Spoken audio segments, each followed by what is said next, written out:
Hi. Welcome to Liz's Disappointed in WWE Once Again podcast, aka the Pinfall podcast, hosted by Liz and co-hosted by Marcus. Howdy. I'm the Andy Richter of this podcast.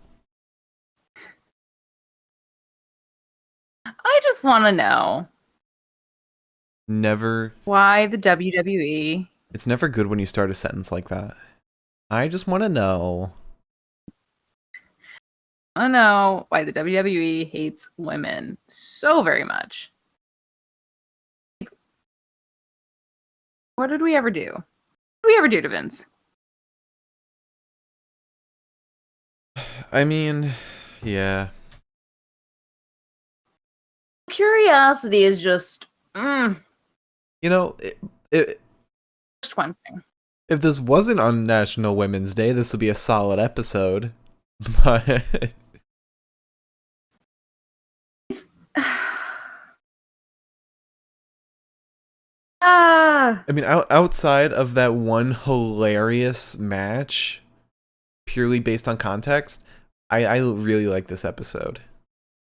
I didn't, because even without the context of what today is, even without the context of what that match was, you got uno, singular,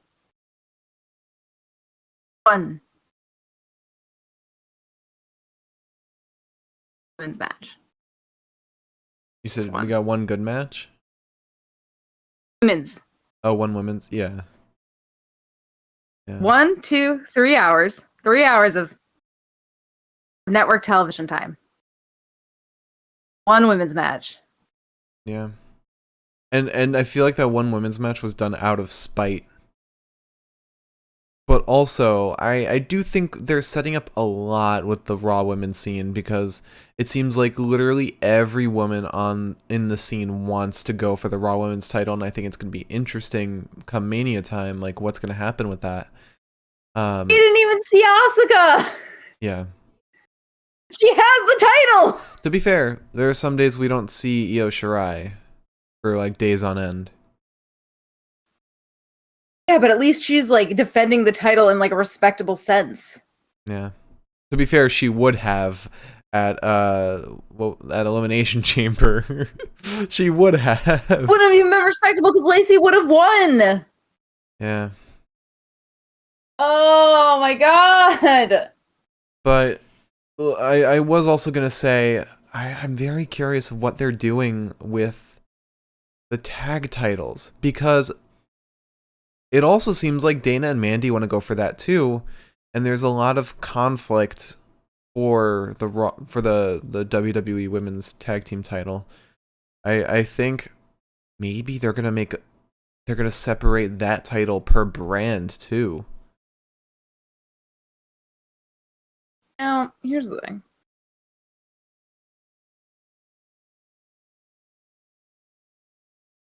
Yeah. Annoyed. On top of that, it's like you would have a fearsome women's division if you didn't fuck everything up the way they have. Right. The roster is solid. Right, and also every time that they give us a Rhea Ripley coming soon, I know for a fact we're waiting another 2 weeks, because they would say coming next week if it was coming next week. So now we have to wait for the coming next week promo, and then we'll get the then we'll get the debut. It's like, just bring her. You got someone. You know who she could have gone after today. You know who she could have even cut a promo with today. Don't even need a match. She could have cut a fucking promo. Fucking Charlotte. I understand that maybe they're trying to separate that because they don't want people thinking that that's what's going to happen at WrestleMania. But still. Yeah. I think they're going to wait until Fiend comes back, so that way Fiend is occupying Randy, and then Rhea can go after Bliss. Also, like, the other thing that I'm gonna say is, like, what's up with Retribution? Because we didn't even see not Slapjack. We didn't see T-Bar or Mace. Correct me. I think it was like, I don't know. I think some weeks it's just like, why bring in the whole crew if they're just going to stand on the sidelines? Because this was very much supposed to be hyping up Riddle before the United States Championship match, and they don't want him losing, so they needed to remove all the distractions and have him win on Slapjack. I just want to see all the women. I don't Yeah. think that's that hard. It's not. But would you like to start with the news? I fucking guess.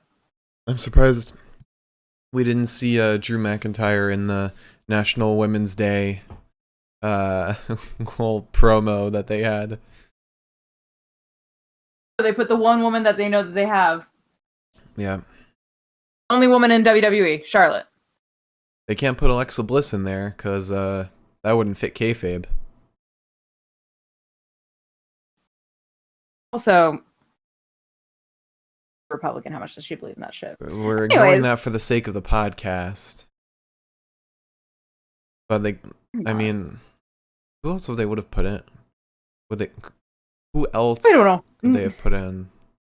Natty, Dana, Mandy, Sonia, WWE knows nobody gives a shit about Dana or Mandy.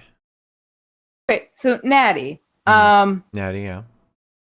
Nina, Sasha, Bianca, Liv, Ruby. Oh yeah, Sasha. Peyton. They might do Sasha for SmackDown because they might have two different promos prepped. It's bold of you to assume that they would have two different promos. Actually, you know what? No, for Black History Month, they did have two promos. Yeah. I think separate ones. So it's so bold of them to be like, here's our Happy International Women's Day promo, and then they give me one promo with a woman and one match with a woman, and I'm like,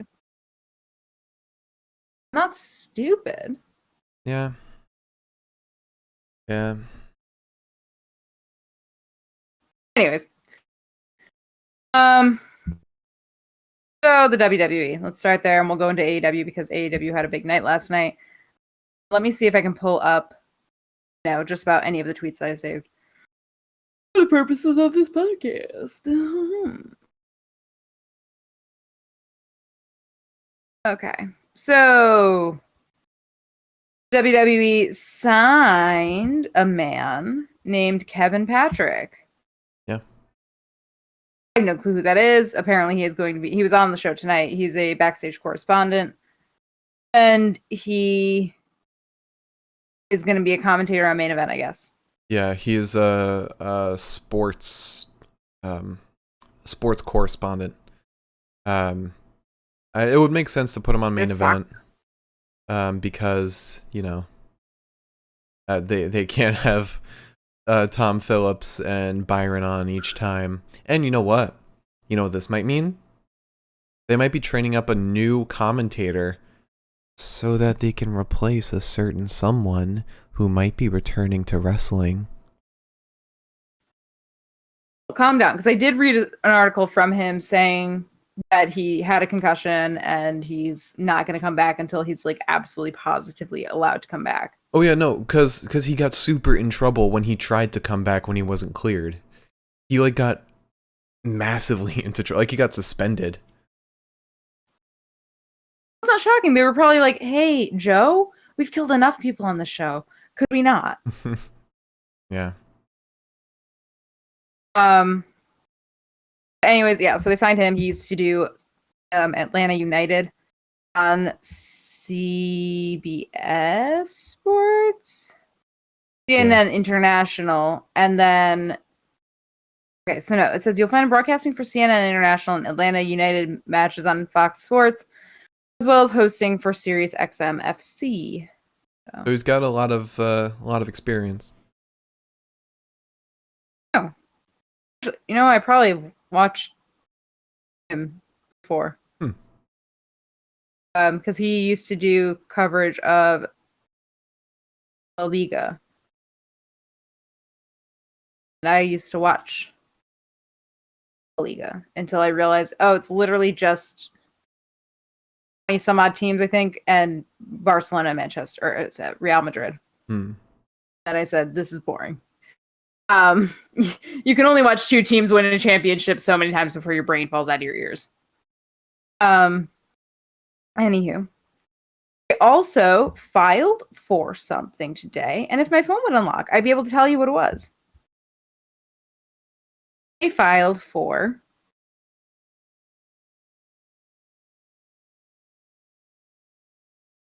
It was like a trademark for forget. They filed a trademark for Jessamine Duke. It's going to allow the WWE to use this phrase for entertainment services, which I thought was interesting. Jessamine Duke? Yeah. Oh, and that's definitely for just up, up, down, down, whole time. I guess. But it's weird that like they would, like, you don't trademark the names of every, like, you know, like Yes Network doesn't have Michael K's name trademarked. Right, but Jessamine Duke might not be her real name. But also they're an entertainment company for, like, first and foremost, and Jessamine Duke is like the host. Plus WWE is like super goddamn spiteful, where like if somebody leaves, they want to make sure that that name stays associated with WWE. They did the same thing with goddamn Cody Rhodes. Yeah, I don't know. It's just interesting, in my opinion. Yeah. On top of that, we have a new potential Thunderdome location announced. It might be the Yingling Center in Tampa, Florida. Okay. Which is it's a place at University of South Florida. Which, frankly, if I were a student at the University of South Florida, my ass would be camped out. Yeah. Be waiting. They probably Then I'd probably get in trouble. They probably block off like a huge distance, so because of COVID, nobody can get close. Right, but consider this. Back in New Paltz, somebody was doing something at the athletic center. It had a name and I cannot remember now. It wouldn't be that hard if you were like on campus to kind of like, because you know the campus pretty well. It wouldn't be that hard to just like scooch around a little bit. Yeah. Especially if you do the same thing I used to do, which was like, oh, I can't believe this is taking up so much of my space and my time, and god damn it, blah, blah, blah. And then all of a sudden you're in the middle of it and you're like, Yeah. You know what would be cool? I don't know if this is I don't know if it's what NXT used to do, but for like their regular episodic, their regular episodes, they kind of went like just played in the Thunderdome, just shot there in like a fixed location, and then because I know they're going to do this, travel for pay-per-views. I feel like that's what they should have been doing, but they've been doing traveling shows prior to the pandemic. They kind of have like a home base, which, I mean, you have the Thunderdome, you're not going to be able to travel with all that equipment like every week. So a fixed location would be awesome. yeah. Kind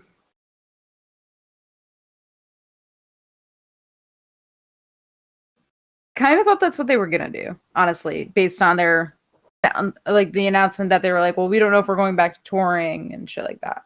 Yeah, I would honestly hope that they don't go back to touring, because I don't know. That seems.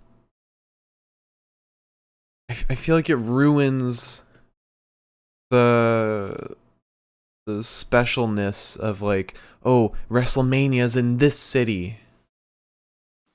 You know? Get that. Instead, it's like of this Raw episode 2362 is playing in the Madison Square Garden. Yeah. I think the only thing, like, as a fan that, like, kind of bums me out about that is the concept of having to get a ticket at some point. Then Yeah. it becomes much more, like, coveted. Yeah. I think that's the word. Also, there's interesting news about WrestleMania, sort of. I'm going to read you the quote because I don't understand it. Mm-hmm. So this is from Dave Meltzer. He said, the story I've heard it will probably be from the, Jesus Christ. Okay, so let me give you the brief synopsis. He said something along the lines of, WWE is considering holding both nights of NXT TakeOver, SmackDown, and Raw at the Raymond James Field. With NXT, Meltzer doesn't quite know if it's going to be at Raymond James or if it's going to be at the Performance Center. But apparently they have this idea of having about 3,800 people, which is funny because they wanted 30,000 at first, and I'm just sitting back here fucking laughing. They wanted 3,800 people for both shows of WrestleMania weekend, and now they're like, well, what if we milked it for all it's worth? And I'm like, you realize that this is the exact thing you guys said you weren't going to fucking do? Now, performing in locations constantly. That was probably before the vaccine was started rolling out.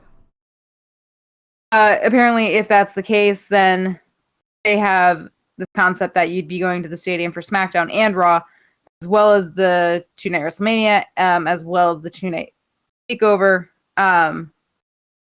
which would be 6 straight nights of tickets and people in the seats. Wait, does that mean like you would have to go to the Capitol Wrestling Center separately? Like you would have to travel to both? So what they're saying is that, like, there's a chance that that's going to be held at Raymond James. Ooh, that'd be cool. Yeah, I guess there should not be fans in seats. I know, but I'm just picturing a takeover in a different venue than the Capitol Wrestling Center. That concept alone, even if it's a like bit claustrophobic. Even if it's in the Thunderdome, fine. Give it a different venue. Turn out the lights. At least with Full Sail, there was standing room for crowds, so it was much wider. Yeah. But CWC is very straitjackety. Yeah, it feels like less COVID friendly than Full Sail. I don't think that they could keep up with Full Sail. I think there was something that caused them to say, no, we're not doing this anymore. Probably all of the talent and crew coming in and out during school time. But I don't know if school's happening there now.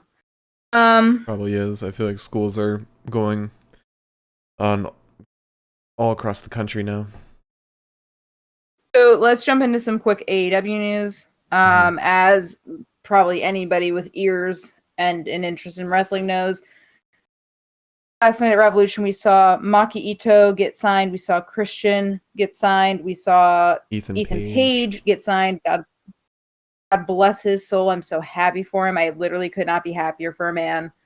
I just wanted to see him I was hoping he'd end up at WWE, but I just wanted to see him somewhere that respected him. So for him, he seems pretty thrilled about it. Apparently Tony Khan says that they've actually got a ton more new signings that they're waiting to roll out. And apparently they're also just as massive. And I was like, all right, Tony, calm down. Well, they broke my heart a little bit with Christian. They need names for their new show. True. I mean, I was upset about Christian going, but at the same time, and I've seen this from a lot of people, if you liked Christian enough to want him to succeed in the thing he likes to do, you should be happy that he's over at AEW, because he was never going to get that at WWE. Yeah, and I think AEW could benefit from having him as a mind, a creative mind. I mean, it makes me sad thinking back on Royal Rumble now, but at least we got that last moment between him and Edge. It's true. If there was any way it could have gone out. I mean, he did quite literally say in a promo, I only ever promised one more match. Yeah. He said, you got a point, buddy. At least we won't ever get that. And finally, speaking... We won't ever get that last Intercontinental Championship opportunity he was promised long ago. Shut up. Finally, let's quickly discuss Revolution. Oh my god. It's so sad because it was such a good pay-per-view. Was it worth $50? I'm not so sure. Could I have gotten that same exact pay-per-view for $5.90 or $4.99 a month at the WWE? Yes, I could have. Could I have gotten better pyrotechnics for $4.99 a month? Absolutely. I mean, we got better pyrotechnics for free tonight. Can't really say that the Darby Allin Sting fight was worth that $50 either. That was the only thing it was that a might good have match. been worth it. It may have been like worth like $25. I would have paid $25 for that one. Mox and Kenny was great too. Like that match was fantastic up until, the botched ending. Yeah,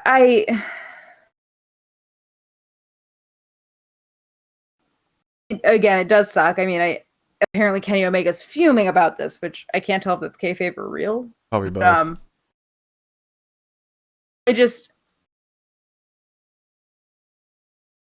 Man, $50 is a lot for a pay-per-view, isn't it? I did not realize that was how much it was for one pay-per-view.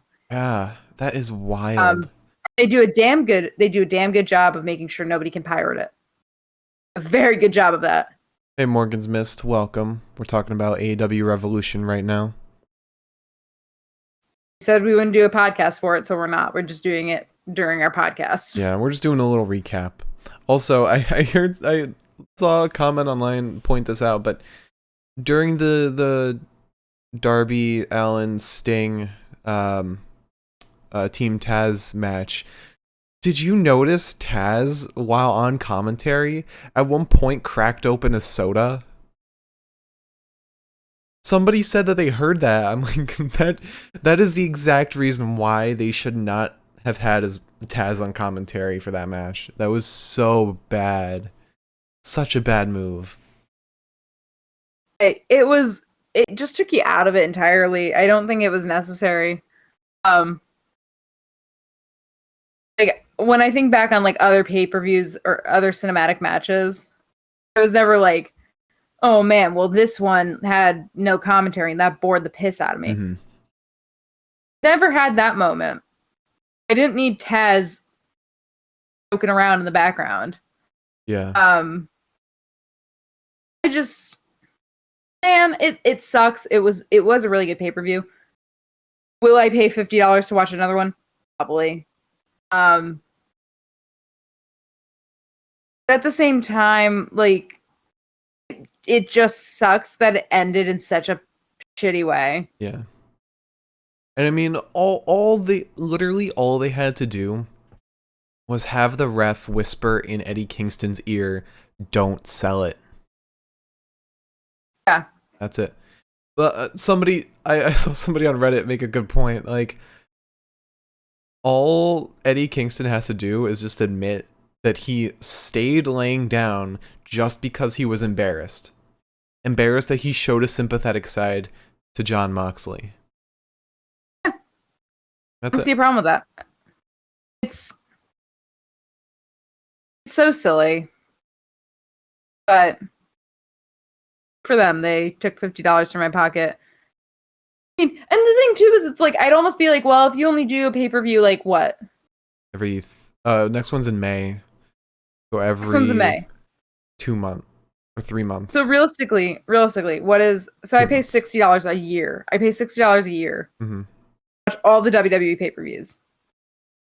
In 1 month, I paid almost all of that in an AEW pay-per-view. Yeah, they got. How is that? They got to go through something other than because we couldn't even get Fight TV. It was like blocked in our area, which makes no sense. Also, the thing that's kind of funny to me is that I had to do something for my job. where I mocked up a payment scheme where like you're checking out why your bill was raised from like a TV provider. It was like raised like $55. You're asking like why that happened. Then the thing says like, oh well, it was because of like you ordered this pay-per-view. And when I was looking back at it, I was like, damn, that's like a lot of money for a pay-per-view. What was I fucking thinking? I paid like $5 to watch a pay-per-view. WWE, like, and then and I looked and I was like, okay, so I actually wasn't off base at all. On the slightest. By like a couple dollars, but that's about it. Mm-hmm. But I don't understand how people fucking watch that on a semi-monthly basis. Yeah. But well, because you can also, I think you can get it through some TV providers, I believe. Well, everyone I've heard of watching it heard of it. Not us. We have the bank statements to prove it and the grief. But I've seen several people say that they pirated it. We almost did, but we figured out that Bleacher Report was blocking us because we had ad block on. But we almost did, and then we realized that maybe we shouldn't download a virus to Elizabeth's laptop.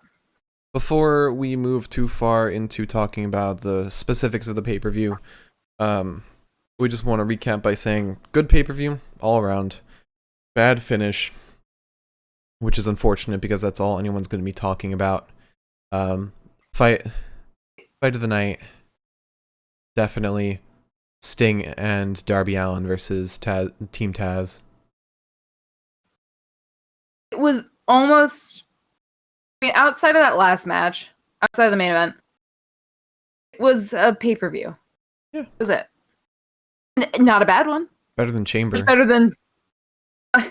better than the most average pay-per-views that you'd get from WWE. Yeah. Made me, say what you want about the crowds, but it made me really miss crowds in WWE. Yeah, but also 90% of the people you saw were wrestlers just standing on the sidelines. Yeah. Which is fine. Give me that crowd. Also, just saying, the finals for the women's championship definitely should have been like the second to last match.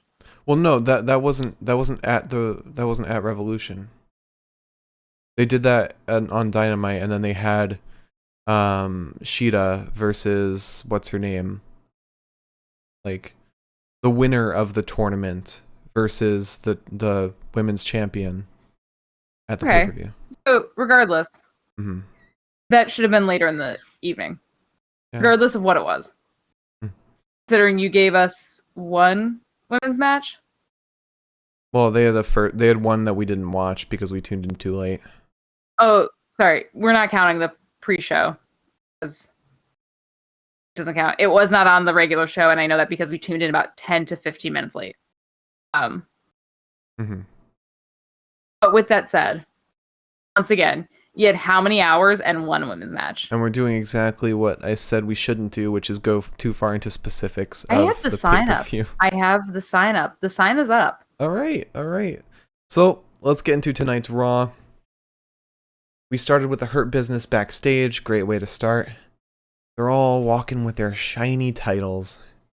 And interestingly enough, Bobby's WWE Championship has his logo, the BL, rather than like a Hurt Business logo. Found that interesting. Yeah. Sarah comes in to interview them. Bobby says it's been 16 years. He's had to work his ass off before he was able to get an opportunity like this. And he had to punish Miz's ass when he tried to walk away or tried to run away from the title match.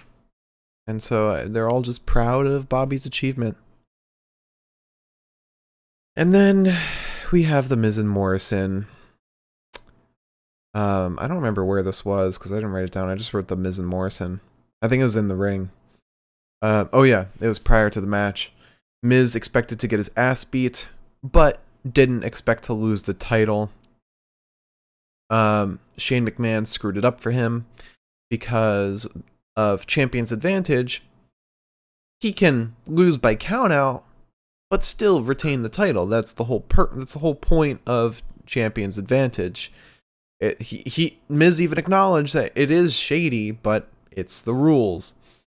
And Miz's contract specifically says he has to defend the title, but it does not say he had to defend the title twice in one night. He said it's all unfair, and they're getting a rematch that very night. And yes, Morgan's missed. Morrison had a mullet. I'm not going to say it's a great one, but it was a mullet. I didn't even see that. Well, he just styled his hair in a way to like it was, all pushed back. Not quite the Bronson Reed mullet. And then we had The Miz versus Bobby Lashley for the WWE Championship. A real match between these two. And Liz, how did this one go? Well, we started with Bobby Lashley and his brand new, sort of not new, but sort of new walkout. Once again, the Almighty, so take that how you will. So Miz immediately rolls out of the ring about 3 seconds after the bell rings. And then once he gets back in, he rolls out a second time. This time he's halted by MVP.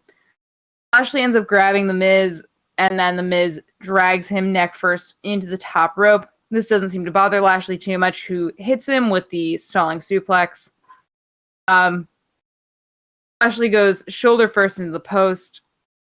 Then we go to commercial break, I believe, and we come back. Lashley's just grinding on The Miz.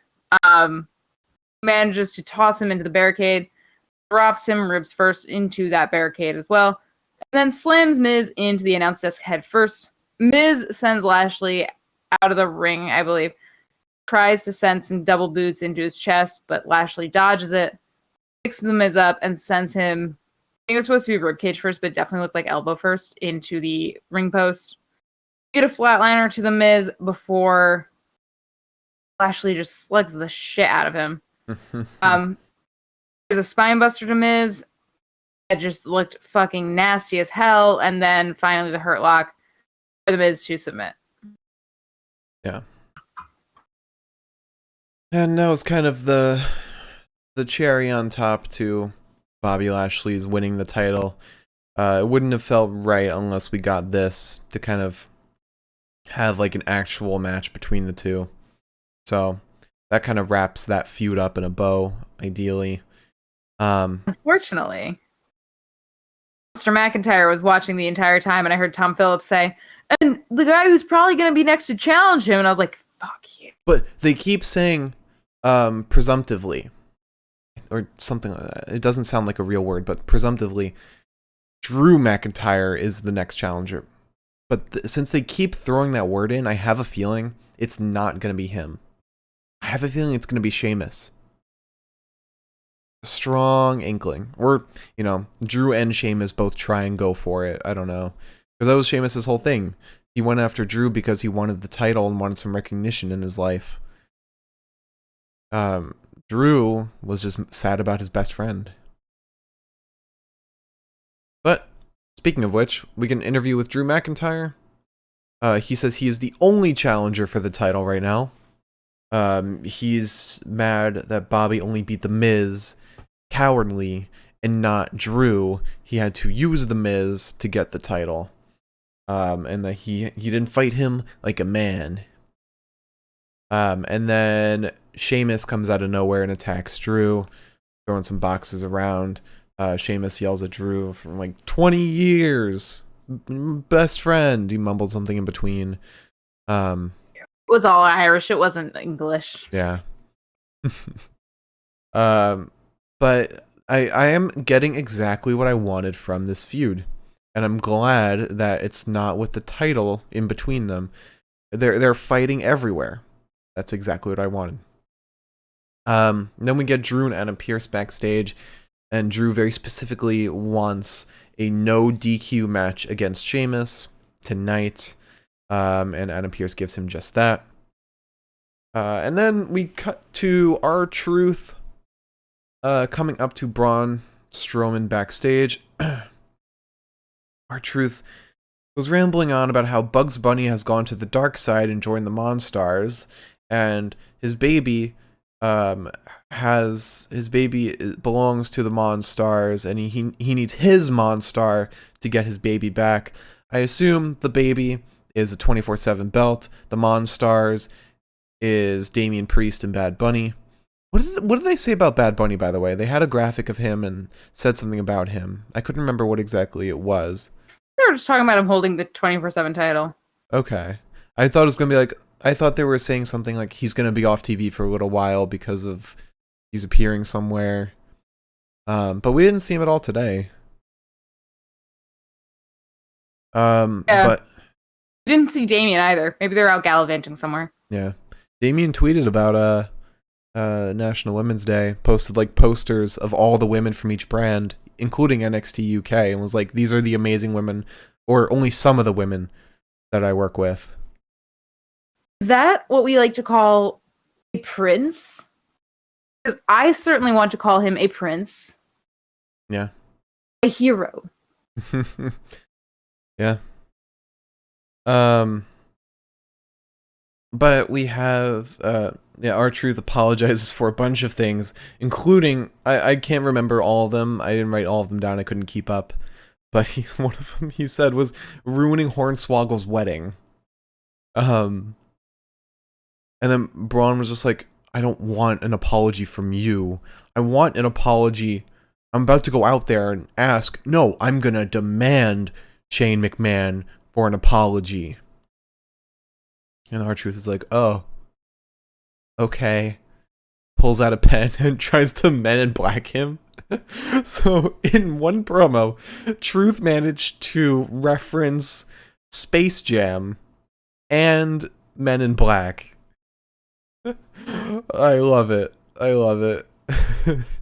But then we get Braun Strowman. Also, this whole Braun and Shane thing was the weirdest fucking thing to happen today. And we had like Alexa Bliss and Randy today, but yet Braun and Shane was the weirdest. Braun is in the ring complaining about Shane. He says he knows he can be fired on the spot, so he's just looking for some respect right now. He demands Shane comes out so he can get an apology. Shane comes out, gets in the ring, says, I apologize, and gets out. Looks like Braun was about to accept that. Just be like, fine. He just walks up the ramp, walks away. He's about to say something, puts the mic to his mouth and says, nope. And then Braun's like, what were you gonna say? And then, power walks after him. Then we get a little Shane McMahon interview. He's asked to elaborate on what he wanted to say. Or what he wanted to say to Shane. No, what he wanted to say to Braun. He said, maybe later. Why is Shane being a little petty bitch right now? Why? I mean, it's don't know. It's the best Shane McMahon that we've ever gotten, but like he's being such a petty asshole. It's like he's matured, but he's also become a dickhead in a different way. But also, I feel like all of this is going to culminate in Shane being like, "Oh, so you've really got a problem with me? Fine, fight me." And then I'm gonna have to go back to hating him. Yeah. Although I don't know if that's what we're gonna get. I don't know. Maybe we're gonna. Ooh. Maybe we're gonna get Braun versus Damian Priest. Because they've thrown R-Truth into the mix. I feel like Shane's gonna say to Damian, give him some kind of proposal, be like, hey, you want like a really big match for Fastlane? Well, I can put you right up against Braun Strowman. But that's just my fantasy booking. Now, we have a match between Sheamus and Drew McIntyre, the no DQ match, and when I first saw this, I thought this should have been saved for a pay-per-view, but Morgan's Mist has a problem with how this match ended. thing. It was kind of I've got a wonky. lot of problems with this match, so hit me with it. He said that the way it just ended is wonky. I liked the ending because it meant not a clean finish for one of them, so they can keep doing this kind of match. And if they keep doing no DQ matches or varieties like that, it's going to be a really fun feud. But what they needed was to show that both of them were of equal strength and could have a brutal ass match, and they did. Yeah, I just worry that we're like headed into a world of like Randy and Edge. No DQ. It stresses me out a little bit. No, I think we're gonna get Randy and Drew ambulance match level. You know how they were fighting literally all over the Thunderdome? That's fair.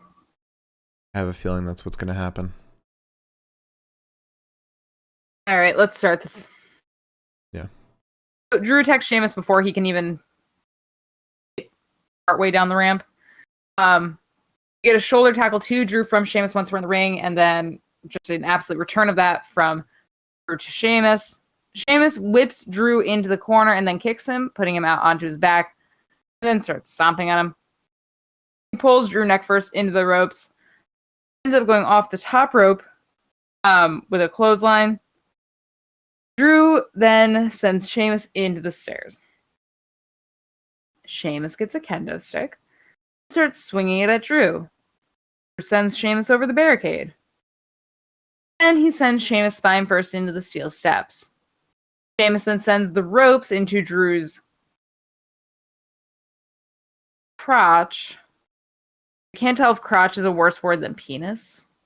Balls. I don't like that word. I mean, you could do, it was a low blow. Could say that.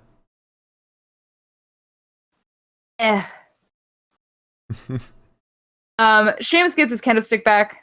You get a rolling senton onto Drew. He doesn't actually use the kendo stick, by the way, but at the point that he has it.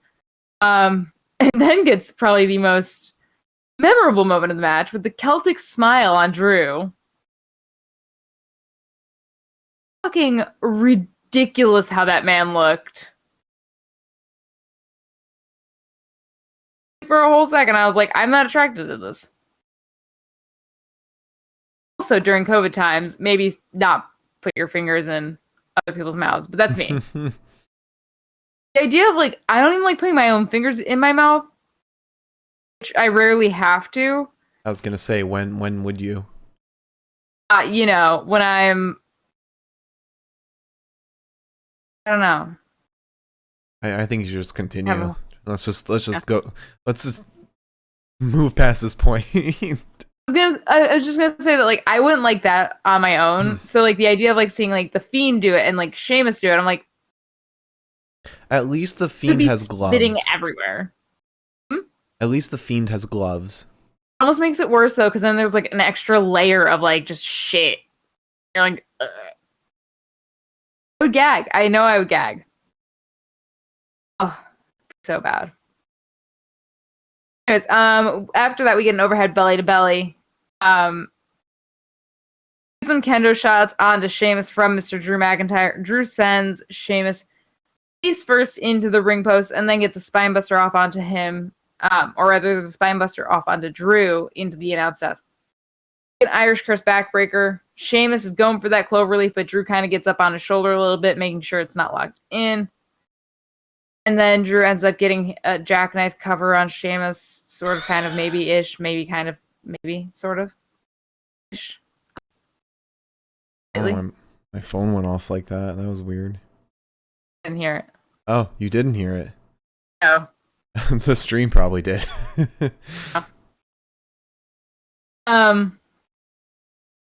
Get double boots to the face of McIntyre. Sheamus does that weird thing that Drew also does, where they like use their core strength to pull themselves up and over the ropes, which I don't care for because it's like, maybe don't be liquid.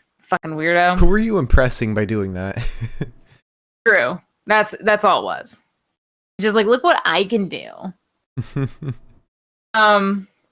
Get some knees to the face of Sheamus while he rests up on the top buckle, and a superplex of Sheamus off of that top rope. We end up getting a white noise to Drew. Sheamus gets a chair, and Drew stops him. We get a shot to Sheamus's back with that chair, and then a future shock DDT, but Drew lands on that chair. And I said, you feel smart? You feel good about yourself today? Because you shouldn't. Also, real quick, I just a tweet from Lance Storm. It says, if there's a really funny joke on Raw tonight, am I allowed to slap my knee when laughing? Honestly, when they said no thigh slapping and then you said no knee slapping during the podcast the other day, I was like, make any good jokes, can they? That's illegal. It also makes me think Jay's career might be ruined because of this. Because his whole thing's a super kick. Super kicks are fucked now that you can't thigh slap. I mean, what are you supposed to do? Slap, like, kick somebody so hard that it actually makes the slapping noise? I don't. Dude, honestly, if I had enough money in the bank, I would just take the fine. I would. Make it so, like, you see. I mean, also Adam Cole. Funny. Yeah. The whole thing, a lot of their moveset is super kicks. Kicks in general. Yeah. It's silly. It's so silly.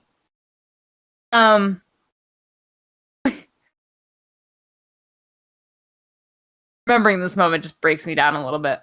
So Drew starts his good old countdown to the Claymore. He hits one and he goes for that shit and is just met with a chair. This was the best spot of the entire episode. It's gonna be the spot of the week. Just because you see Drew coming and a chair flying in his face. It was so good. It was so good. And it was, again, it's exactly what I wanted between these two. Just like, just uncensored brutality. A fucking chair flying into Drew's face. Perfect. But then, right afterwards, it's met with a knee strike from Sheamus to Drew. And Drew just goes, fucking falls. Oh man, that was so good. This episode was hilarious. This was a really funny episode. There were a couple of good moments where I was like, mm-hmm. Got me on that one. Even if it's ironically funny. Even if they didn't mean for it to be funny, it was a bit of a barrel of monkeys, if you will. Sheamus then sends the chair into Drew once more, before setting it up into the corner, which Sheamus is then eventually thrown into. Because that's just how that shit goes. Oh, yeah. Claymore sends Sheamus into the ringside area, and then, my God, what do you get when you put two fucking idiots against each other in a match? You get broke to the face of Drew after they do this comedic little in and out of the ring. And then they both decide, I'm going to pick up the steel steps. I'm going to pick them up. I'm going to put them over my fucking stupid little head. I'm going to run into the other guy with those steel steps. And then Sheamus falls flat on the ground like he's just been murdered. Drew falls over the fucking barricade because I guess you can do that when you're 6'6". Mm-hmm.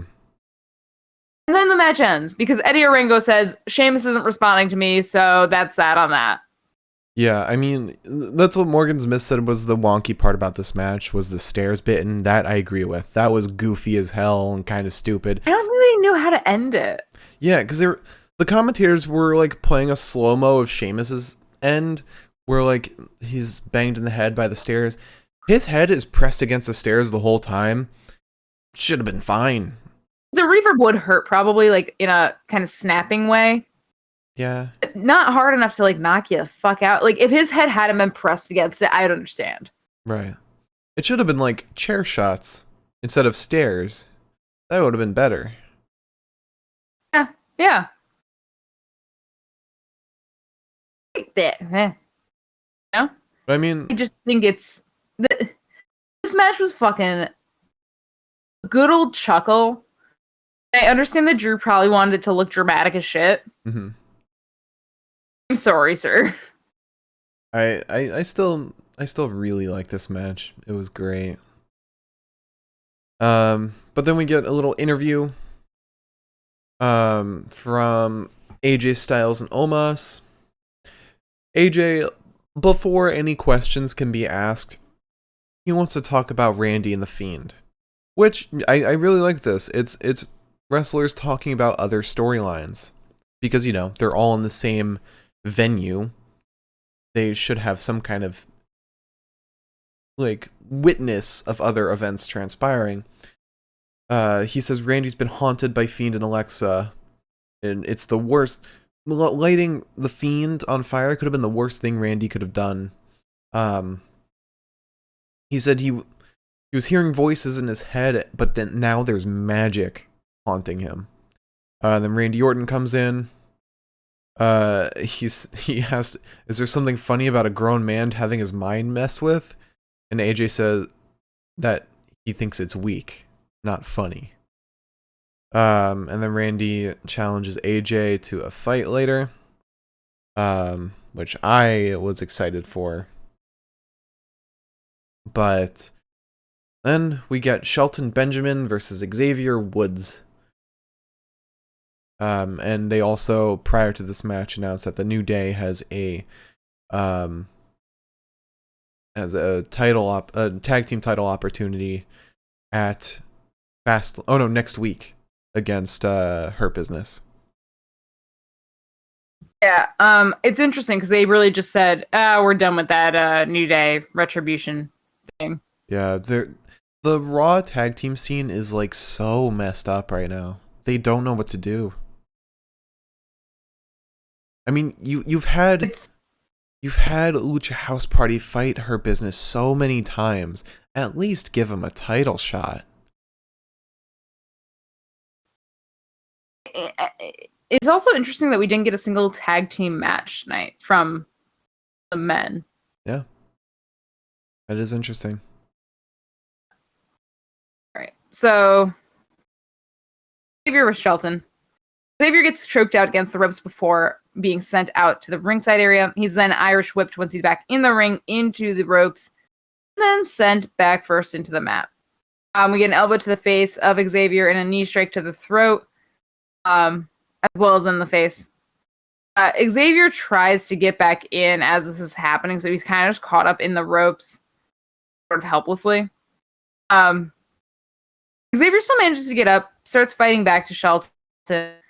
We get a sunset flip to Shelton before Xavier meets a forearm to the face. Then Shelton starts barking at Kofi and is rolled up for New Day to win. Yeah. I don't know why New Day are just being thrown into this title opportunity again. I don't know. It very much seems like they're scrambling for matches for Fastlane. I think they're solely scrambling for matches at WrestleMania. Whatever happens at Fastlane is probably going to also happen at WrestleMania in one way or another. I disagree because I think if they could have their choice, I think they'd cancel Fastlane and just go for maybe a takeover this month and then Mania, because we all know for a fact Fastlane is just going to be used as like a test for the Peacock streaming service. Right, which is why what I'm saying is like anything that happens at Fastlane is going to happen at WrestleMania, because technically I don't think Fastlane means anything. Fastlane is really just supposed to be like imagine taking like a story that's like taking a chunk of a story where it's 2 beats, mm-hmm. and then having to find a way to insert a third beat in the middle, or wait a second, but another beat in the middle of that. I think that's the problem, is that they're trying to insert that second beat.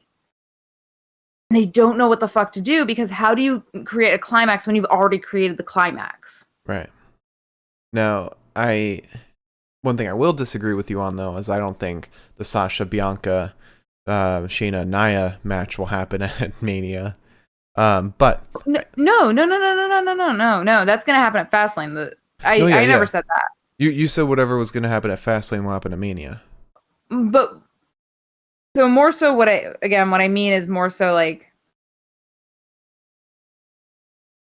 for example, like the tag team match that's supposed to happen with Daniel Bryan, or was supposed to. I don't know what's going on with that anymore.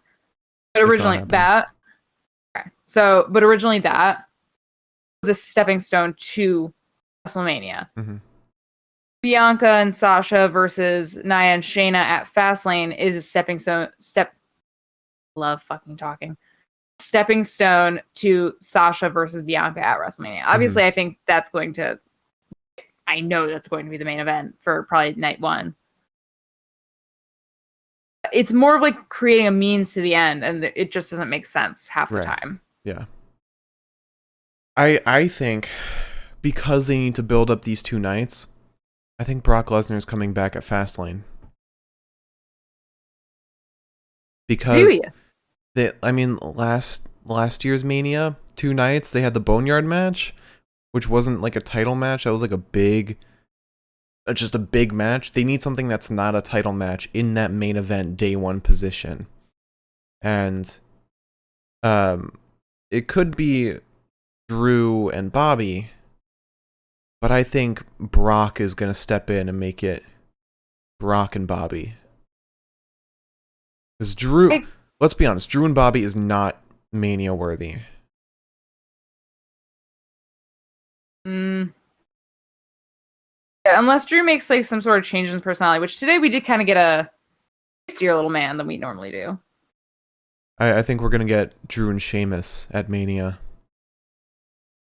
I hope we do. I really do, because I hope that we get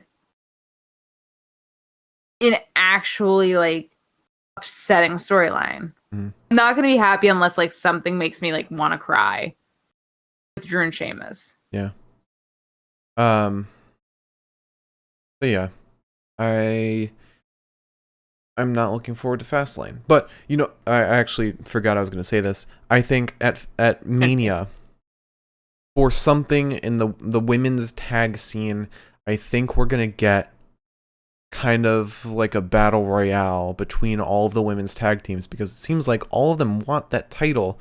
We're probably going to get like Natty and Tamina, Riot Squad, Mandy and Dana, maybe Charlotte. No, definitely not Charlotte and Asuka. Lana and Naomi. All the women's tag teams are going to get this battle royale shot. Maybe Dakota and Raquel too. I also just don't understand how we're setting up for probably Charlotte versus Asuka at WrestleMania. Mm-hmm. We didn't even get an interaction with that. Okay. Look. Where's was Asuka there last week? She was not. Because that's when... What's going on with that then? Wasn't that when Lacey... No. It wasn't when Lacey announced she was pregnant. Oh wait, no. She did lose her teeth. Right. Oh yeah, I completely forgot that Asuka lost her teeth. Sorry. She's been convalescing. That's her soul. But anyway, back to the episode. We had an interview with Riddle. He said Retribution isn't going to ruin his focus on Slapjack. And then Kofi and Xavier walk in, and Riddle asks Xavier, hey, we still good for Call of Duty later? And Xavier's like, hell yeah, dude. Just show those Retribution guys what's up. And then we get Riddle versus Slapjack. Slapjack. I'm in love with him. He's such a fucking weirdo. God, Shane Thorne without Brendan Vink makes me love him so much. However, Mark and I did remember that there is somebody with the last name Zenk, Zenk, in the history books of WWE, and I said, okay, Brendan Vink isn't that bad, at least. Mm-hmm. We're all just missing one letter, but which one? Anywho, this was a quick fucking match. Slapjack gets suplexed twice. Riddle misses the PK, misses the senton because that's his like new thing. Which I don't understand because it's like he misses those two, but still gets a move off because he managed the second attempt at a senton. Rather, I think he missed standing moonsault. But still, it's like if you're still gonna get it, what is the point of making me think like you aren't? I guess does that make sense? Maybe he didn't do it on purpose. It's happened like 3 matches in a row now. Yeah, I don't know. I have no clue. Fucking hate him, so maybe I'm also reading into it. It feels like it's like an inverted version of Jeff Hardy, where it's like he has like all these moves, but he misses every single one of them. Anywho, Slapjack ends up going to the ringside area where Mustafa yells at him for a bit until Riddle comes out and Slapjack just slams Matt Riddle's tootsies with his little fist. And then sends him spine first into the apron. We had a snap suplex and a spine buster to Riddle. And then a huge drop kick from Slapjack to Riddle. Mm-hmm. I don't get how he gets that much air.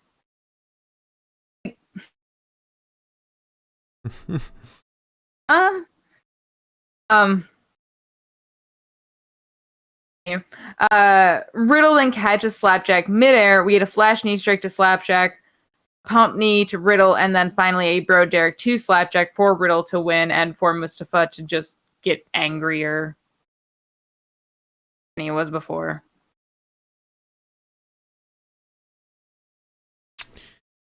You know what I think is going on? This is completely separate from this match. You stress me out when you use that tone of voice. I feel like you're like, you know what I think is going on? There's a murderer in the house. But it's been a while since we've seen Asuka. How long has it been? 3 weeks? Yes. And the rule is if you can't defend your title in a month, you have to vacate it. I think I know what you're going to say, and I think I'm kind of on the same page, but not quite. We've seen every woman that we've seen on the roster, aside from Lana and Naomi, has said that they want a chance at the title. I think... We all know who's going for the title.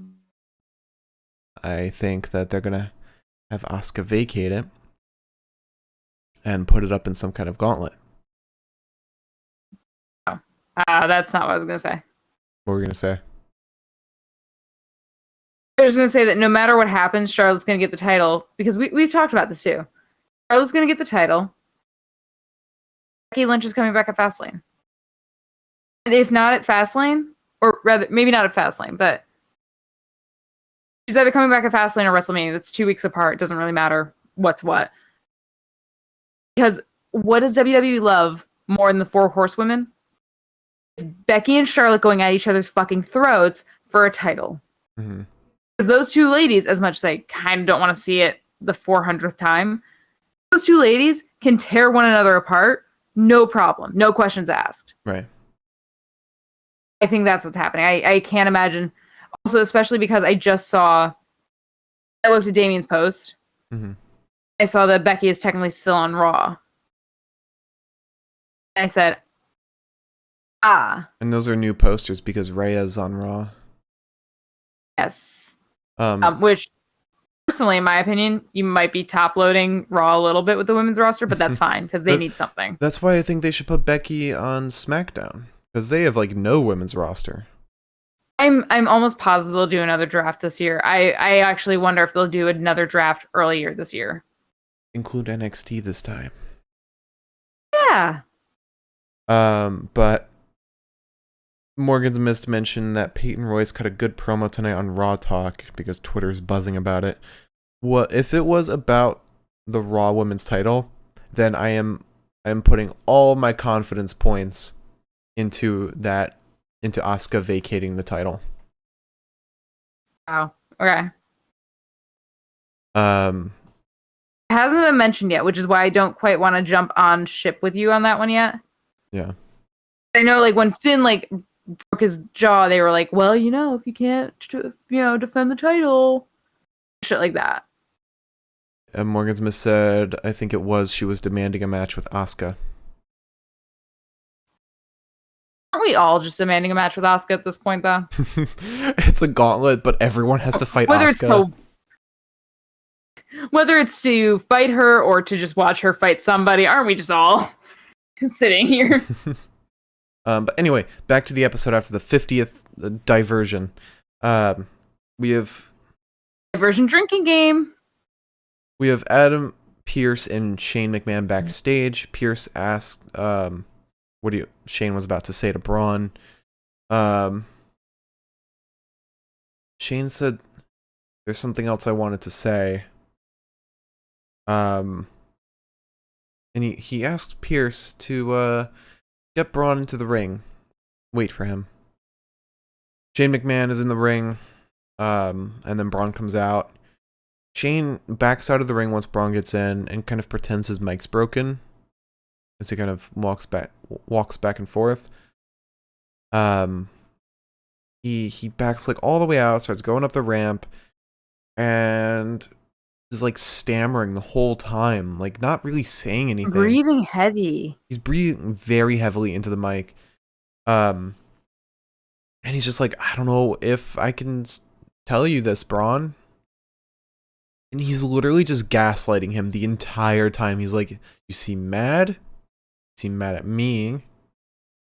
And then he just straight up calls Braun stupid. Like after a lot of stammering, a lot of back and forth, a lot of Shane saying, no, I'm not calling you stupid. I've just heard some talk I can assume that you were told a bunch in your life that, even said like, dropped from the stupid tree, hit every branch on the way down, etc., etc., etc. And then he just straight up calls Braun stupid at the end. Braun charges after him, and they both run backstage together. Shane appears to get into a car and drive away, and Braun walks away, but then Shane appears right behind Braun, and under his breath calls him stupid. I have no clue what this is going to be about. I'm confused. Yes. Hi, my name's Liz. I have a comment for that. Yeah. And my comment is, we thought we were getting a new Shane McMahon that was like responsible and like well put together. Shane McMahon went out there tonight to ask him to have a match at Fastlane. Shane McMahon did not have the balls to do it though. So Shane just bullied him like Shane McMahon does. Yeah. But, I know I threw out Damian Priest versus Braun, but maybe we're going to get Adam Pearce versus Braun because Shane can't do it himself. He has to put Adam Pearce in the way. And then, kind of hot. And then at Mania, we get Shane McMahon versus Braun. Going WWE, though, like, it would be Adam versus Braun, and then somehow it'd be Adam Pearce broke both of his legs in multiple places and now cannot fight. Let's see what else happened. Oh, next we have Naomi and Lana versus Shayna Baszler and Nia Jax for the WWE Tag Team title, Women's Tag Team titles. But before we can even get to the match, Shayna and Nia walk out, and Reginald is with them after previously being fired by Carmella. And Nia's just like, isn't he cute? And I was like, they can't have a women's match without a man on Women's Day. I love it. Entire fucking month. And yeah, so let's get into this match that Vince definitely did just out of spite, so people would stop talking about it. Yeah, it's so funny to me because it's like, they didn't even like, they went so far as to promote that Braun wants an apology. They didn't promote this match once. Mm-hmm. Not a singular time. Which is mind-numbing. Yeah. Also, did you notice something that was previewed on WWE's website was a title celebration for Bobby Lashley, and we never got that. Mm-hmm. We got Shane huffing and puffing into a mic for a solid 10 fucking minutes. Yep. Anyways, I've got a lot to say about this match. None of it's really nice. It was embarrassing as a woman, and I love that the WWE does this to me on like a bi-yearly basis. Let's start. We start with Shayna versus Lana. I don't even know what happened. All I know is that Naomi got in. Baszler attempted the Kimura on her. It didn't work. He had a side Russian leg sweep in tandem to Shayna. You forgot to mention at the beginning of this match, before they even got in the ring, Shayna and Nia were harassing Lana on the outside, and Naomi does this sick dive onto them where she does a John Morrison spin. It was so cool. Let's be honest. If I didn't catch that first go about with Shayna and Lana, I didn't catch that either. Lana gets thrown outside the ring. Naomi goes over the top to take both Nia and Shayna out. Shayna and Lana get back in the ring. We get an elbow stomp to Lana, and then Shayna just kind of sets to isolating the elbow and tearing it apart. Lana really wants to tag out and is trying to slug Shayna to make space. Finally, she gets Naomi in. Baszler drops Naomi off the apron beforehand, but that doesn't really stop her. We get a drop kick to Shayna and a rear view. An enziguri to Nia that sends Nia face first into the canvas. Naomi tries to get Shayna off the apron after she is tagged out and in turn beating up Nia. She nearly goes off the ropes onto Shayna or Nia, I don't really know. Reggie stops her, grabbing her foot. Because, my God, I guess we can't have a singular women's match without a man interfering. It blows my mind. It blows my fucking mind. Lana hits Reggie with a basement dropkick once she's back in. Takes him out. But Nia then shoves her into Naomi, who takes the fall. Then we get a chokeslam to Lana to end the match. But you know what this means? What the interference means? It means that Lana and Naomi are going to be the next women's tag team champions. Because... Okay, Mr. Shotzi's going to be the next... Well, hear me out. Okay. women's champion. I'm still confident in that. But... Shayna and Nia didn't win cleanly today. And normally when WWE does that, they're protecting the challengers. So at some point, Lana and Naomi will challenge for it at a pay-per-view, and without that interference, they will win clean over Nia and Shayna. It's like what they did with Bianca and Sasha, but that was done because Sasha and Bianca are the champions, and you can't make them look bad to Shayna and Nia.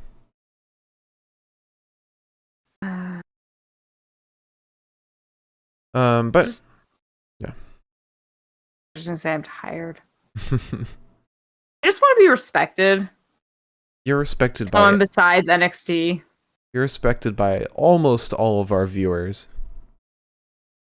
Thanks, guys. I say almost because I don't know what everyone's thinking.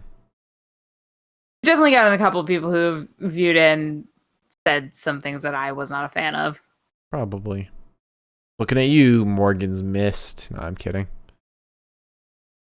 We like you, Morgan's Mist. We got a Randy Orton interview. He's told that other superstars have been concerned about what's been happening with Randy. And Randy, in short, his response is, I have friends? People that care about me? Oh my god, Randy. But he says the only thing AJ needs to be concerned about are the 3 most dangerous letters in sports entertainment. RKO. I love how Randy, when being told he has friends, is like, well, I'm gonna murder this guy. I don't care about those fucking friends. I mean, how much did he care about Edge? Or KO'd his wife. Yeah. Separated his tricep. Let's see. We then had an interview with Mandy and Dana. They're asked about championship title shot. Said they've worked their butts off, so they shouldn't be overlooked. They probably will be. Charlotte then walks in and says that she is ambitious, and all 3 of them want a title shot at Mania. And then the last promo of the night, we had an interview with AJ Styles. He said he didn't expect Randy to challenge him, but he did expect him to, take those words harshly. But he was right about Randy being crazy now. And he wonders what the voices in his head are saying right now. God, AJ Styles was so good today. In promos, in the match, so good.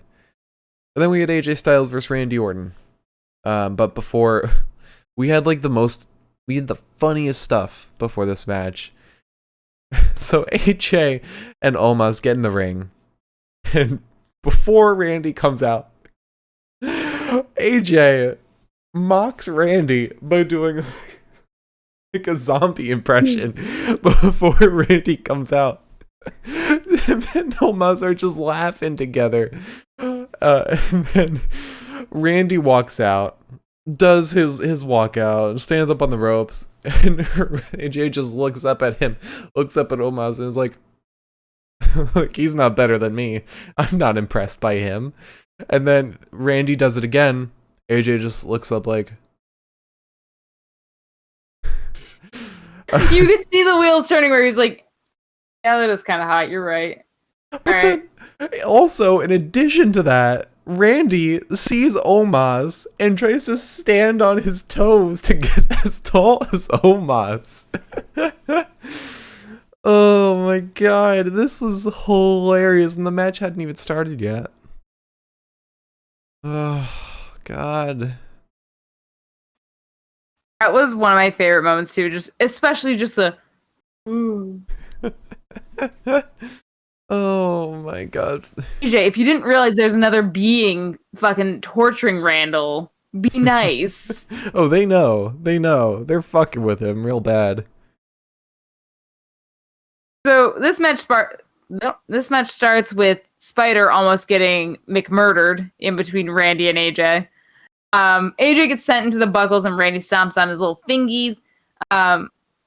Styles ends up stomping Randall. We get a back elbow to the noggin of Styles, and Styles gets sent spine first into the announce desk.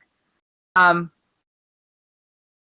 doing that, however, Randy's kind of got to answer to Omos, who is none too pleased about the abuse happening to his darling son. Styles then sends Randy down ringside after we get back into the ring, and hits him with what Tom Phillips called a forearm smash, which I guess is just a not as exciting or fancy version of the phenomenal forearms. I don't know. AJ takes to stomping Randy in the corner. We get some shots under the leg to the hammy of Randall, and an enziguri to a now crumpled Randall. Then a back elbow to AJ after Randy breaks free from the sleeper hold.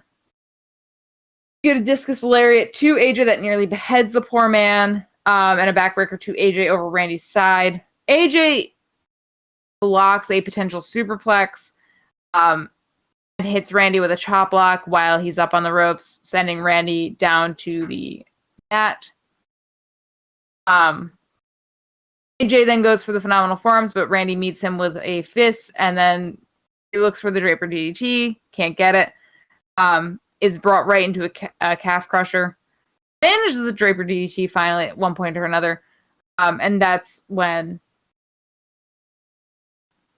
Let's Go Purple. Alexa Bliss comes out of nowhere, starts doing that weird shit. You're 35. Why do you have pigtails? Is a post I saw earlier today. I stand by it. That said,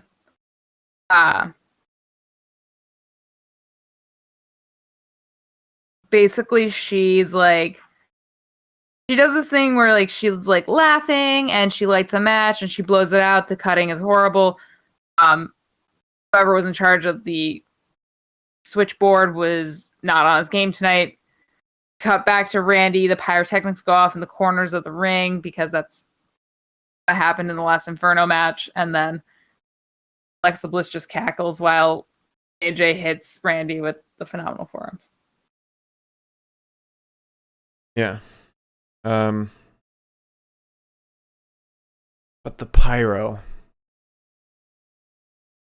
The Pyro's D's. The pyro was better than what happened at Revolution. It makes me so mad. We didn't even have to pay for this. Vince was definitely like, yeah, can we throw in some like pyro on the turns on the corner posts? Can we have like fire shoot off in there? I saw what they did on Revolution. I think we'd do that a million times better. It's not wrong. When I saw all that shit, I was just like for Revolution. Retribution. Retribution. When I saw that shit for Revolution, I was just like, in show business, we call that somebody's getting fired. Yeah. And that's it. Yeah. Somebody's getting a promotion today though over at WWE. Although one of the corner posts didn't light up. Yet somehow it's still just so much more scarier. Do you think they intentionally left one so it looked like they botched it to kind of be in solidarity with homage, AEW? if you will. Also, Keith Lee tweeted, "I miss you guys too. Just know that." Mr. Keith, big man, former NXT champion for a day.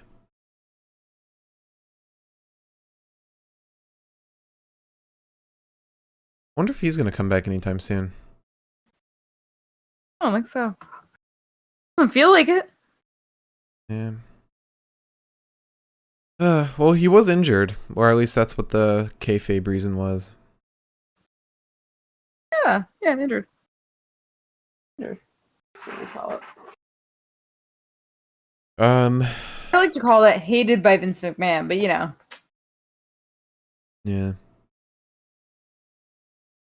But I do think the best of the night. I think that since then though. Okay. Yeah, let's move on to the best of the night. But I do think since that whole mix-up happened at Chamber, Raw has kind of shifted for the better. Because Raw episodes since Chamber have been pretty solid. Yeah. For the most part. Better than how they have been.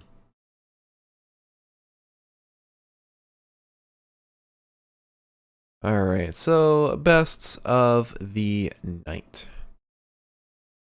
What are we looking at here? Promo of the night. Only I could extend this. There we go. Okay. So this was a good promo night in my opinion. For the most part. I mean, that whole Braun Shane shit was really weird. So we had... Oh, that's NXT. We had the Hurt Business backstage. That was okay. A little cliche, but nice little thing from Bobby. And we had an interview with Drew McIntyre. It was funny just to see Sheamus beat him down. Drew and Adam Pearce. It was okay. R-Truth and Braun was hilarious, managing to reference both Space Jam and Men in Black. And then the whole Braun Strowman thing in the ring with Shane, that was weird as hell. Shane interview. Everything with Shane is cryptic as hell. Yeah. AJ Styles and Omos featuring Randy, that was great. I just love AJ just making fun of Randy today. That was so good. We had the interview with Riddle. I'm tired of him just rambling on about video games. It's like that's all Vince Stupid knows. shit. That's like all Vince knows of like young people is just like they like video games, right? Let's have Riddle talk about video games. Shane and Pierce backstage, cryptic as hell. Shane in the ring, weird as hell. We had an interview with Randy Orton where he learns he has friends. That was so funny. We had the Mandy and Dana interview. That was cliche. And then we had the AJ Styles interview. That was pretty decent.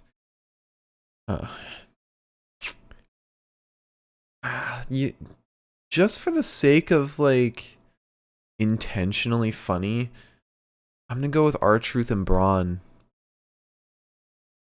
There was like nothing else. Maybe like Randy and AJ, but I feel like that Yeah, I mean, Braun definitely does not do much for me these days. Yeah, I'll go with you. I'll go with you on that. just because it was truth being truth and really the best in promo. I said this was a great promo day, but like looking back on them, it really wasn't. It really wasn't. It was decent. Yeah. You can call it that. So R-Truth apologizes to Braun. All right. So we now have Wrestler of the Night. Oh.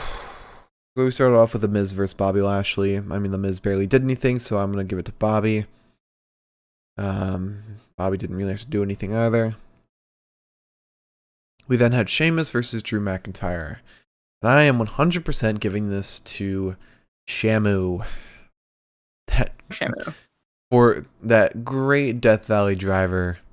Plus the goddamn chair shot. That was so funny. It was so good.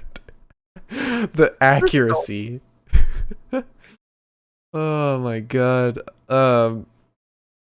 And then we had Shelton Benjamin versus Xavier Woods. I'll give it to Xavier. This match didn't really do anything for me. Neither did Xavier's performance, but out of the two of them, I think Xavier gave the better performance. Then we had Riddle versus Slapjack. I'll give this one to Riddle. Slapjack didn't do a whole lot. He had a couple nice moves, but I think out of the two... Did I give it to Riddle? Yeah, I did give it to Riddle. I think he had the most... The best looking moves out of the two. Then we had Naomi and Lana versus Shayna Baszler and Nia Jax. I guess Lana. I don't fucking know. And then lastly, we had AJ Styles versus Randy Orton. And I'm going to give that one to Randy. Randy sells moves like a motherfucker. And he looked great too. Randy is a very talented wrestler. I think we always forget that given that he's like always in very dramatic or silly storylines. But the man is really talented. He's a great performer. And I think the matchup between these two really needs to happen again. So with all that said, I think my pick for Wrestler of the Night, I'm gonna give it to Sheamus. Sheamus's performance was really it popped me the most out of anyone today. Yeah. I kind of got to give it to you. I would like to say other matches, but there's a lot of other matches that were way too short. Mm-hmm. Yeah. The only other person I could think of giving it to would be like Randall, but even that was kind of marred. Yeah. In my opinion. So I'll give it to Sheamus. His performance was marred, but I think the storytelling in that match was better than like the individual performances. So So now we get into match of the night. We start off with The Miz versus Bobby Lashley, a very necessary match that wasn't great from a wrestling perspective, but it was a nice little bow on top. And I'm glad we started with this match so that we could just get it done and out of the way. Then we had Sheamus versus Drew McIntyre. Great match. Really brutal stuff from these two. I mean, just looking at what they've been posting on social media, like their backs are brutalized after this. I can't wait because I know we're gonna get more of this. Ending was a little wonky, a little overdramatic. I don't like the stair bit. They could have done something with chairs or tables or ladder, literally anything but the stairs. I think every time the stairs come into play, it's wonky and goofy, except when Seth was taking people's eyeballs, but even then it was a little wonky. Then we had Shelton Benjamin versus Xavier Woods. It was an okay match. There's like nothing to it at all. Riddle versus Slapjack. Again, really like nothing to it. It was just to prove that Riddle's a good wrestler. Really it. That's the word we want to use, yeah. Then we had Naomi and Lana versus Shayna Baszler and Nia Jax. Can I skip over this? I know it's National Women's Day, but like, can I skip over it? Yeah. Reginald fucking ruined it. He did. Say it, but he did. And lastly, we had AJ Styles versus Randy Orton, which was a great performance from the both of them. Put together a great match from the start. Alexa interrupted it probably at the best point. I think Alexa's interference and the coughing up black goo was 100% expected. And then AJ stepping in, giving the phenomenal forearm to get like a clean win. It was a great wrap up. Plus the pyro. The pyro was was really nice to add in. Again, this was definitely just to show up AEW, and I'm here for it.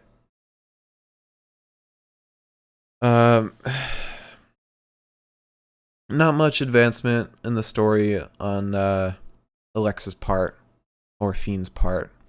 But, as I mentioned to you off camera, we did get a little attitude change from Randy. He seems more vindictive now. He wants to go after Alexa Bliss and just end it because she's interfering in his other matches.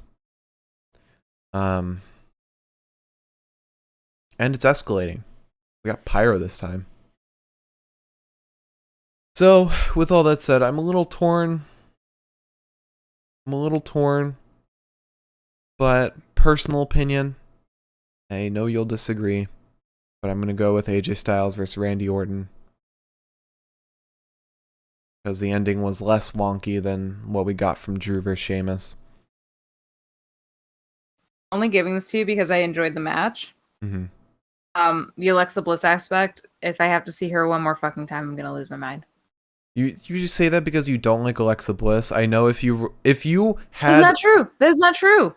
I don't think that she does a good job with the character. I think that there are a million other people in the WWE that could do a better job with the character. It's not all about her personal life. I'm not saying it's her personal life. I'm saying if you replace her with anybody else, you would really like this. Like if you put Liv Morgan, who was supposed to originally be Sister Abigail, you would like it a lot better. Yeah, that's like saying, there's a guy doing a shitty job in this role. If we replace him with X, Y, and Z actor who's very good at his job and would have done a better job with that role, you would have liked the movie. It's like, well, yes, if it were better, I would have liked it. It's not better. It's bad. I don't like it. But I think there's more to a storyline than just one person's performance. I mean, I totally get what you're saying, but it doesn't turn... It's just hard to look past it when it's the crux that the thing turns on.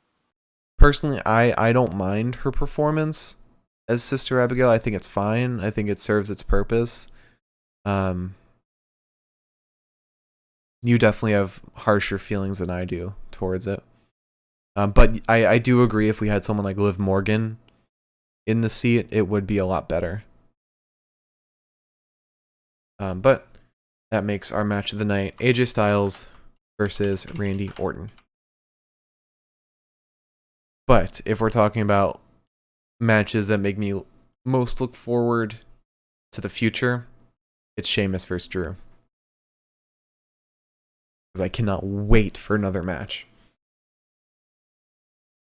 That's fair. So, to run it back, our promo of the night, R-Truth apologizes to Braun. Wrestler of the night, Sheamus. Match of the night, AJ Styles versus Randy Orton. It's unfortunate that on that International Women's Day, not a single woman makes it into our bests of the night. Because there was few and far between to pick from. I know. It's okay. We have NXT to make up for it. We can make that International Women's Day. Yeah. I guess. Because we'll be getting the women's tag title for NXT, and B, we'll get to see Raquel. I mean, to be totally fair, it is International Women's Month, so NXT will always be there for me. I know that for a fact, and by that I mean not only will the women wrestlers be there for me, but also Trips, Sean, and Reeves out there booking shit for me because they know what to do right. Even their mid-card. Then we'll get NXT UK, which will also probably do some fucking justice in some sense. Yeah, Piper Niven. There literally is no mid-card, I feel like, in terms of like the... Like, I understand like the concept, obviously. But I feel like in terms of like talent, there is no mid-card for me when it comes to the women in NXT. With the women in NXT, I'm like, you're all my top ladies. Also, Morgan Smith said, I think Sheamus and Drew must stop fighting right a bit to save for the pay-per-view clash. I disagree. I think they shouldn't stop fighting. I think every time they see each other, they should fight.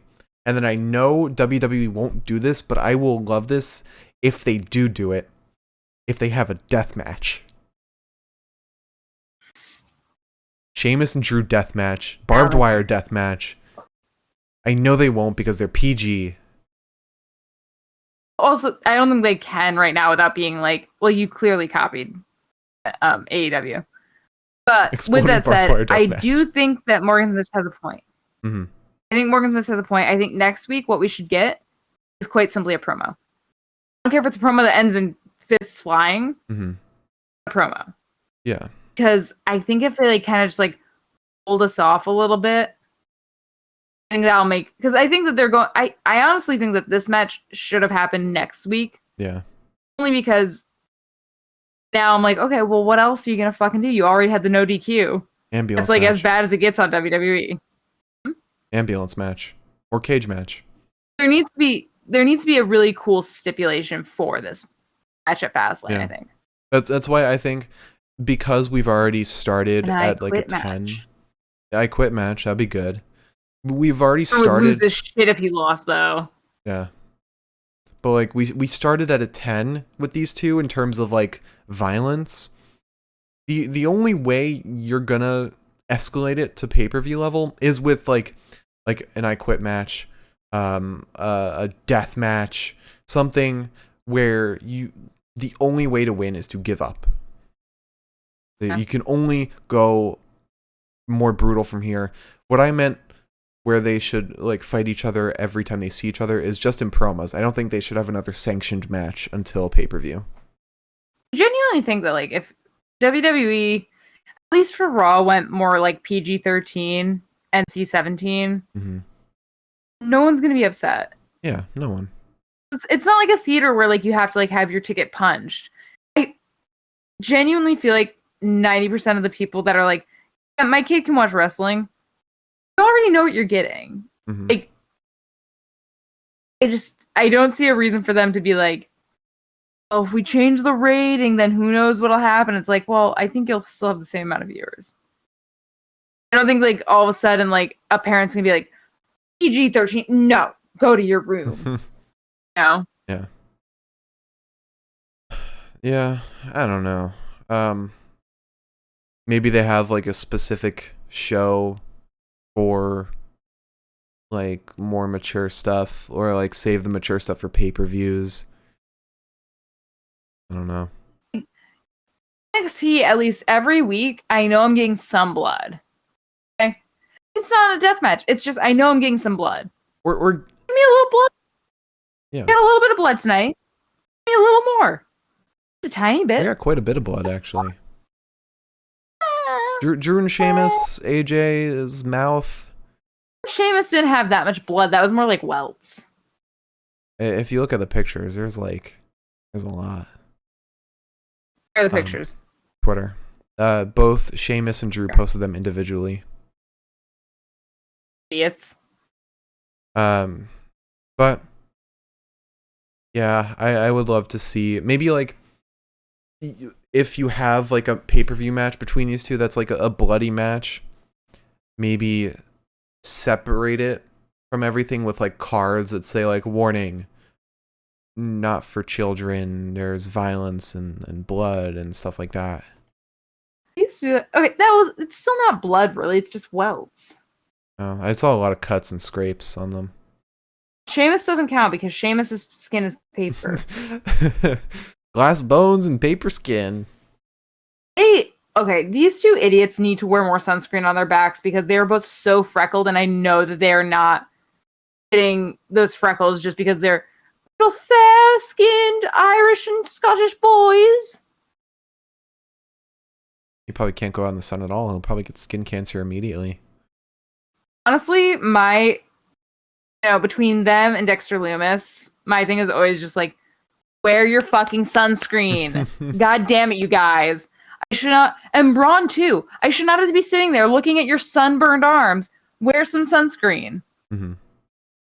I want to watch y'all wrestle, not die. Non-wrestling stuff, I guess. Well, Liz, that time of the podcast, would you like to close us out? No. If you join us tonight, thank you. Okay. If you join us tonight, thank you so much. We appreciate it. We love having people who hang out with us. You guys add to the spice of the podcast. You guys are like the cumin and the garlic salt and the onion powder and all that shit. You guys spice it up. Cayenne pepper. Don't know how I missed that one. Chili powder. Spice. If you join us in the future, thank you as well. You guys also add to the spice. We will be back on Wednesday for the best night of the week, the only night that I actually look forward to, truly, which is NXT night. Again, best night of the week. And if you like this podcast a lot, really like it, so much that you just can't get a fucking enough of it, just remember, we will be here starting. Let me check my calendar for this one, because God only knows. So, starting on April 8th, starting on April 7th, we'll be here all the way through April 13th, podcasting every day. It will be a new record for us, 7 days straight. Last time I think it was 6 days. It's going to be a nightmare. It's probably going to suck a little bit for us, but we are going to bring you the best content we possibly can. It will be 2 nights of TakeOver, SmackDown, WrestleMania, Raw, NXT, because NXT is moving to Tuesdays, so we will be here for 7 days straight. Please join us. Please check in. Make sure that we haven't totally lost our lines, because this is all scripted. And this hasn't turned into a snuff film of sorts. Please remember that. We will be here. Thanks. And also, if you really enjoyed, or if you didn't enjoy, subscribe out of spite. The more people who subscribe, we can add pyro. We'll add pyro to the podcast. The cat will operate the pyro. There we go. That's the start of our budget. The more subscribers, the more pyro we get. Maybe we can get matches next. But thank you all for I don't have watching. any. Follow, subscribe, all that stuff. If you're watching on YouTube, check out the live show, twitch.tv/The Pinfall Podcast. If you're watching on Twitch, which thank you, Morgan Smith, for watching, and Eldon, thank you for dropping in. Our YouTube is The Pinfall Podcast. Same picture. Our Twitter is at Pinfall Podcast. I am at the Mark Cameron. Liz is at Eliza Elaine23. And thank you all for watching. We'll see you Wednesday for NXT. Have a fantastic evening, and we'll see you then. The shadow of my straw makes it look like I've got a soul patch. Ew, that's nasty. I'm ending the stream.